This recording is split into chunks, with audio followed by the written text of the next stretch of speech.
First guttural qal imperfect. Why don't you take a look at the chart, the back of the book, or any first guttural chart in some other textbook, but in Ross it's on page 546. It's good to have these open as we go through these modules. I said before that in the qal we have two patterns, and that's why we have two columns in the chart there. So the first one here is with amad. First guttural qal amad, okay? And we're not concerned about the perfect or the participles because they're fairly regular. In fact, if we just look at it for a moment, amad, just like pakad, amida, amadta, amad, amadti, amadu, it's all very regular. Amadtem. Now here we have a bit of a difference because normally we would have a simple shava here, right? Pikadtem, but with the first guttural, or with a guttural in this position, you can't have a simple shava with a guttural, and so it becomes a compound shava. No big deal. If you were reading this in a text, you probably wouldn't even notice it. It would just go by so fast. So the first guttural perfects are pretty much regular, like almost completely regular. Anyway, let's look at the imperfect. That's what this module is about. And let's see what we have to say about them. The most important thing, let me change my color here. The most important thing is this.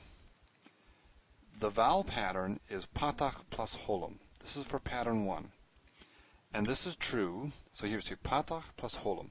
This is true generally for verbs that follow that have a theme vowel holum. If you remember, when we talked about qal verbs, qal strong verbs, we had a couple of patterns. We had the regular one with holum, and then we had statives and gutturals, and those had a theme vowel patach. So we had theme vowel holum and theme vowel patach. If the theme vowel is holum, then the prefix vowel for a first guttural will be patach. And this is a bit nasty because it looks like a hiphil, right? In the strong verbs, it's the hifils that have the patach as a prefix vowel. See all the way down here, except for aleph, of course. They're all patach. Now, how can we distinguish this from a hifil? We can distinguish it because of the holum. Remember, hifil, if I just write out the word, hifil,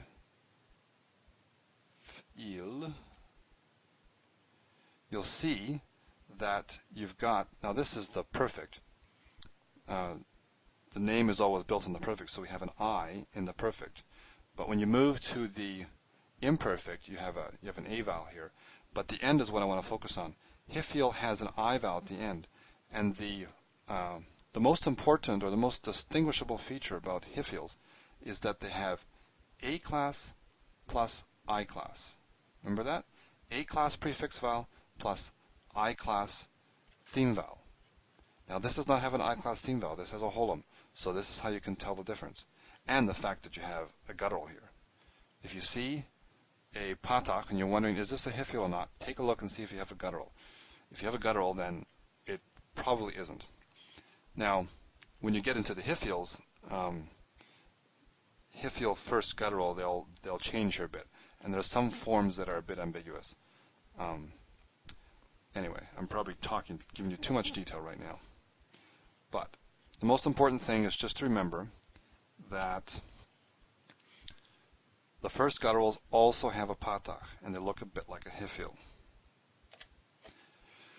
What else? Okay, these 5 things there's really nothing there I don't think you haven't seen before. They're not that big a deal, not that important, but we may as well go through them. Compound shava under guttural. Okay, we see that all the time. Normally this would be yifkod in the strong, and so we'd see a simple shava here, but that's sitting under a guttural and can't have a simple shava, and so it has a compound shava. And the compound shava will correspond to the prefix vowel. So this is a chataf patach because we have a patach here. Same here, chataf patach because of a patach. If we go down here where we have a segol, which is what we always have, of 1CS form, right? Then we don't have a chataf patach, we have a chataf segol. So that's all very predictable. Method before compound shava. If you turn to Ross 4.2.3, he talks about this. It's one of the uses of the method. There are other uses. This is one we haven't really highlighted, but method is used before a compound shava often. Like in the name Yaakov, you'll see a compound shava there because it's before, or you'll see a method before a compound shava, and that's why you have a little line there and there, that little vertical bar. That's your method. So you'll see those in first gutturals in pointed text. For vocalic suffix, compound shava becomes a full vowel by the rule of shava. For vocalic suffix, remember vocalic suffixes? So this one, and this one, and this one. These are the ones that have vowels at the end, the E, the U, and the U. And the vowel steals the last consonant, and so the meme here becomes the end of a syllable. Here it's one syllable. Meme is at the beginning. Mod, right? Here, meme has become the end of this syllable because its last consonant was stolen and taken for this open syllable. Anyway, the upshot of all that is you have reduction of the theme vowel to a shava. And if you have that, and you have a compound shava sitting here, you got two shavas. And you can't have two shavas together in a row. And so the first one becomes the corresponding full vowel, or the vowel that corresponds to what the khataf, what the compound shava would have been, which in this case was khataf patach. So it becomes a patach.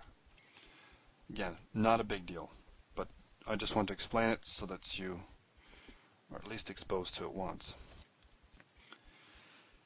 First CS, aleph has segol, okay, like strong verb. Nothing new. This is what we would expect.